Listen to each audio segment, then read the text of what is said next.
Continuamos en Hora Punta con Fabricio Escajadillo. Bien, ¿sabían ustedes?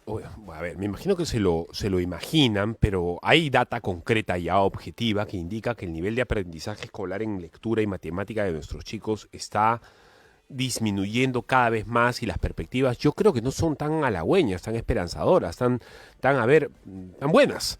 Hemos invitado a un especialista sobre el tema, él es Giovanni Arias Mori, especialista en calidad educativa, que ha venido un poco a explicarnos por qué está pasando esto, cómo así y cuáles son las perspectivas a ver, si hay perspectivas de mejora y en todo caso, ¿cómo serían? Giovanni, ¿cómo estás? ¿Qué tal? Buenos días, Fabricio. Gracias por la invitación. Sí, efectivamente, hace poco acaban de salir los resultados de la EMLA, que es la evaluación nacional de logros de aprendizaje que se hace cada año. Y se han comparado los resultados del 2022 con el 2023 y ahí tenemos que hacer una reflexión importante porque si comparamos desde el 2015 hasta el 2024 había una caída complicada con respecto al logro de aprendizajes. Pero yo quería partir primero de lo que está pasando como coyuntura. Hace poco tuvimos una reunión en la Comisión de Educación del Congreso y había una realidad interesante que como punto de partida ayuda a este análisis, ¿no? Los expertos invitaron a expertos de la educación superior, universitaria, institutos y educación básica. Y a nivel de educación superior era una preocupación porque de 144 universidades, 97 están licenciadas y hay una brecha que mejorar. Pero con respecto a institutos, los responsables de institutos decían, mira, mucha preocupación, la SUNEDU está de moda, pero a nivel de institutos hay 540 y tantos institutos y solo 94 están licenciados. Ahí la brecha es mayor. Preocupación. Pero en educación básica, Fabricio, hay alrededor de 103.000 colegios, 103.000, de los cuales solo 270 aproximadamente están certificados y acreditados en calidad educativa. O sea, la brecha en educación básica es mayor. Preocuparte por la educación superior y no de la básica es como tener tu casa con una rajadura en la pared y quieres parcharla y resanarla y te olvidas que las bases están carcomidas. Escuchamos tanto político, tanto funcionario público que está comprometido con temas de corrupción y queremos repararlo quedándonos solo a ese nivel cuando en realidad los cambios tienen que darse en educación básica. Y como resumen te digo de los resultados de la EMLA, resulta que de 10 estudiantes, solo 4 comprenden lo que leen actualmente en el Perú, o sea, menos del 50%. Y lamentablemente los medios no se ha hecho mucho ruido con respecto a estos resultados. Al contrario, se han presentado como estables y con una ligera mejora. Pero acá hay que tener cuidado porque cuando hacemos el desglose vamos a encontrar que hay situaciones complicadas. Y eso es un poco a lo que quería llegar, ¿no? A ver, por ejemplo, la primera situación complicada que tú apuntas, ¿cuál es? Mira, por ejemplo, con respecto a la región de la selva.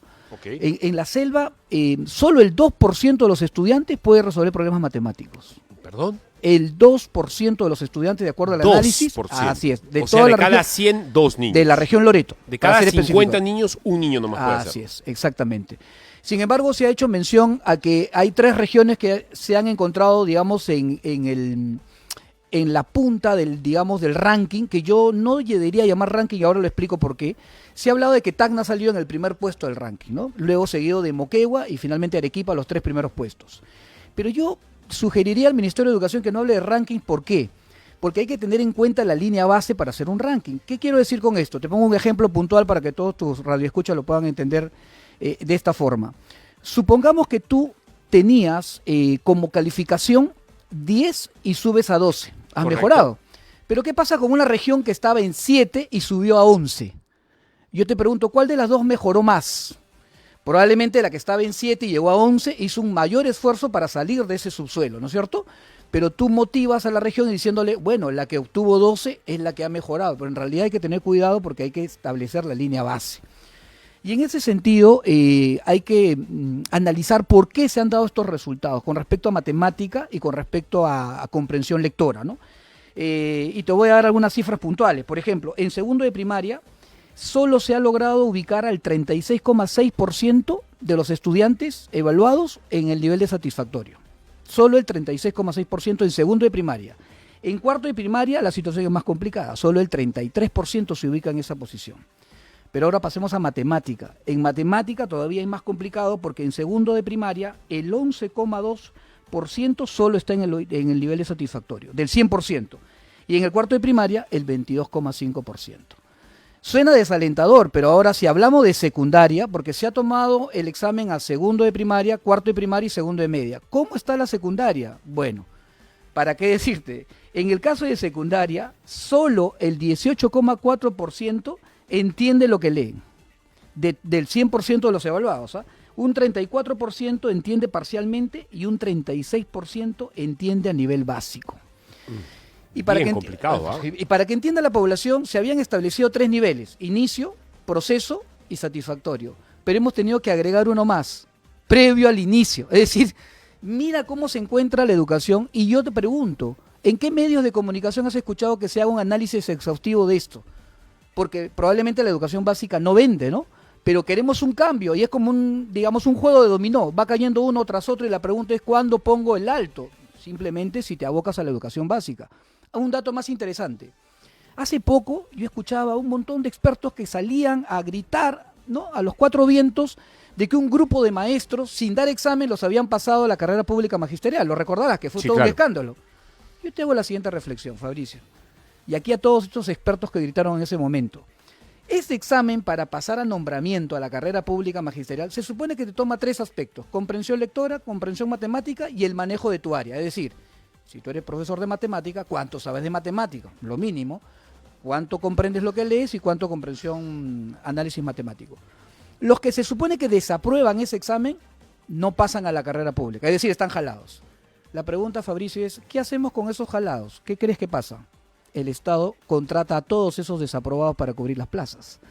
O sea, vale decir que aquel que no aprobó, no hay problema porque sigue trabajando para el Estado. O sea, esos maestros que no lograron esas competencias mínimas para poder pasar a la carrera magisterial, están siendo contratados para trabajar justamente en las escuelas de nuestro país. Ahora, hay problemas, lo leí antes de la entrevista, con el aprendizaje de matemáticas y con el aprendizaje de lectura, Giovanni. Ujú. A ver, ¿por qué está pasando? A ver, primero, ¿por qué matemáticas y luego por qué lectura? Claro, definitivamente está asociado. O sea, para que un alumno pueda desarrollar habilidades matemáticas, definitivamente tiene que haber un desarrollo de la comprensión lectora. Es decir, si no comprendes lo que lees, ¿cómo podría desarrollar un problema matemático? Está asociado, ¿no? Exacto. Entonces, ¿dónde radica el problema? El ADN del problema, ¿dónde está? No en el profesor, sino quien formó al profesor. O sea, nos enfocamos al profesor y le quiere tomar un examen, pero resulta que hay una universidad o un instituto que formó a ese profesor y que además el Estado le dio la validación, por eso tiene un título a nombre de la nación. Y la pregunta es, ¿y quién está fiscalizando esa facultad de educación de esa universidad? La pregunta es, ¿no sería acaso obligatorio que esa facultad esté acreditada? ¿No? Porque aquí hay que hacer una diferenciación entre estar licenciado y estar acreditado. Y eso es importante tenerlo claro. La SUNEDU ha salido como la vedette ahí a estar en la palestra, pero en realidad la SUNEDU no marca nada de calidad. La SUNEDU tiene condiciones mínimas de funcionamiento. Es decir, la SUNEDU, ¿qué te otorga? Una licencia para decir que tú cuentas con las condiciones mínimas para que funciones como universidad. Alguien me preguntaba, Pedro Castillo ha sacado una maestría, pero con las condiciones y limitaciones que tiene este señor, ¿por qué la universidad está licenciada? Yo le decía, está licenciada correctamente. La César Vallejo, ¿por qué está licenciada correctamente? Porque tiene buena infraestructura, porque tiene profesores contratados, porque probablemente tiene tecnología adecuada, mínima, para que pueda desarrollarse como universidad, pero eso no te mide la calidad. ¿Te das cuenta? Por eso es que encuentras facultades que probablemente pasan una licenciatura, pero no te aseguran la calidad. Y entonces aquí hay 2 organismos del Estado que cumplen un rol importante, pero a diferentes niveles. La SUNEDU, que te licencia para que condiciones mínimas, y el CINEACE, que te acredita la calidad educativa. Entonces, si tú me dices quién es el que realmente te mide la calidad, pues es el CINEACE, ¿no? Es el órgano del Estado que mide ya lo que pasa en el aula. Correcto. Porque tú puedes tener una infraestructura de primer nivel, pero tienes un profesor terrible. Y entonces, en las escuelas, ¿qué está pasando? Llegan maestros mal preparados. ¿De acuerdo? Entonces no le pidas peras al olmo. Si al profesor no lo capacitaste bien desde su formación, ¿cómo le vas a exigir que en 3 meses o en un mes de capacitación podamos hacer algo? Entonces, ¿cuál es la solución? No podemos hacer soluciones de corto plazo. Tenemos que hacer soluciones de largo plazo. Y hay ejemplos en el mundo. Los países asiáticos, en 1850 ni los conocías en el mapa. Tú no sabías en 1850 dónde estaba Corea, Japón. Después de 50 años de políticas públicas continuas, se convirtieron en lo que hoy son Corea, Japón y los demás países asiáticos. En la misma línea, ¿cuántos cree que dura aquí una política pública para el sector de educación? con mucha suerte, 5 años. ¿Cuántos ministros hemos tenido en los últimos 2 años? 14 ministros de educación. ¿Cómo podríamos mejorar de esa manera, no? Es complicado. Bueno, entonces, para terminar, Giovanni, es, a ver, sumamente interesante y además hasta indignante lo que tú estás contando, la verdad.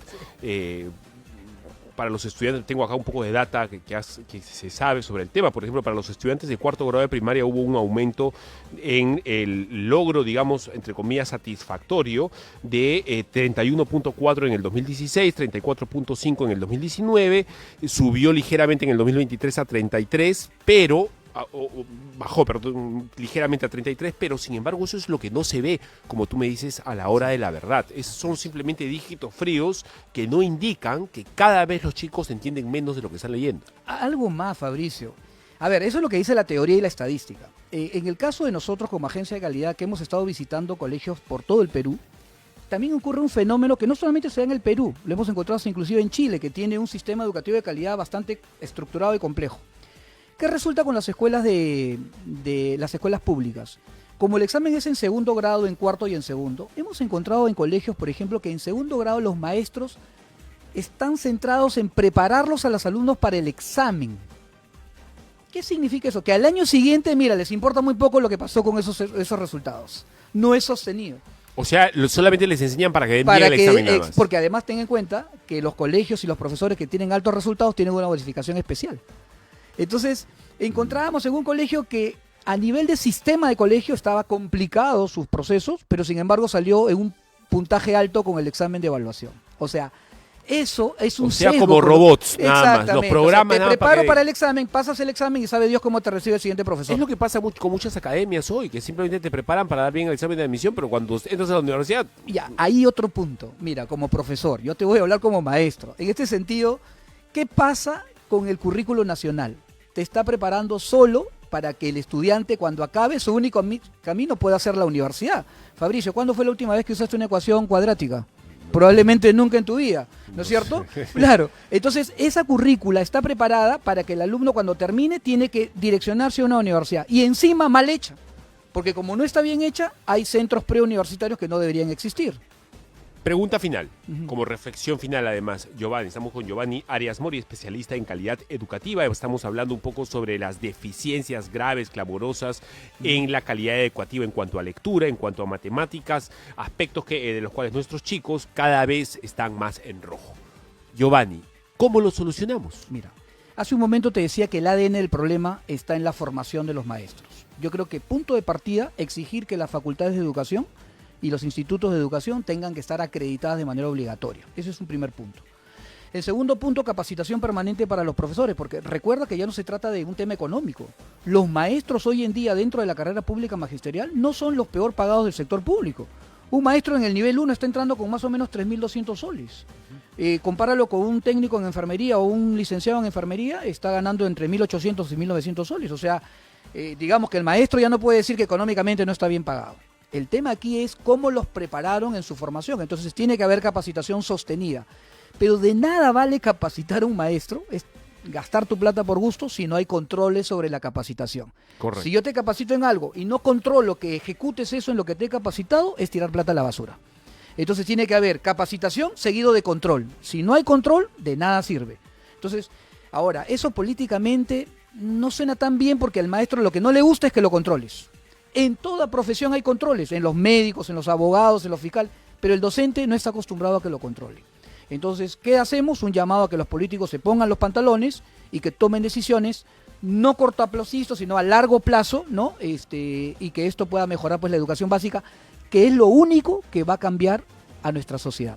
Si tú no mejoras la educación básica, de nada sirve que estés hablando de universidades, de institutos, porque la base está en esta formación donde la escuela tiene que trabajar de la mano con las familias. Estamos hablando de inicial, primaria y secundaria. Sobre todo de inicial, aunque no lo creas. Inicial, que es cuando el cerebro se les está formando. Exactamente, totalmente. Y ahí es donde hay que comprometer a los padres de familia a recordarles que la escuela no son repositorios. Hay padres de familia que creen que metiendo a tu hijo en un mejor colegio y luego de 11 años lo recoges y ya debe estar formado. En realidad eso no existe. Tiene que hacer un trabajo sostenido entre la familia y la escuela, ¿no? Definitivamente.